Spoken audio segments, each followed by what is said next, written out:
Bonjour à toutes et à tous, voici l'analyse du SP500 pour le mercredi 28 septembre. On tourne toujours autour des mêmes niveaux sur le SP500, à savoir une petite oblique verte qui passe, dont le support passe vers les 2135-140, qui soutient un petit peu l'indice depuis le 11 septembre dernier, mais l'indice reste quand même bloqué un petit peu sous cette zone de range dans laquelle il est évolué depuis début septembre entre 2150 et 2185 points. Il faudrait le débordement de 2170 et surtout 2185 points pour espérer monter un cran plus haut. Est-ce que le marché en aura la force? Rien n'est moins sûr. Est-ce qu'il aura la force également de baisser? Rien n'est moins sûr non plus, donc on peut parier encore sur une dérive horizontale pendant quelques jours, voire quelques semaines.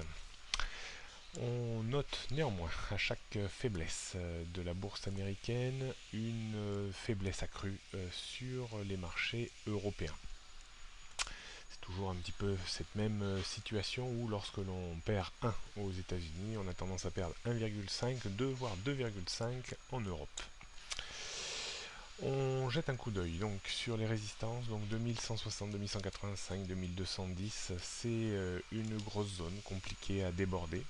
Soutien autour des 2135 avant le bas de la zone 2100-2110. Il faudrait vraiment la rupture de 2090 pour envenimer considérablement la situation avec un risque de retour sur les 2060 voire 2000 voire même beaucoup plus bas.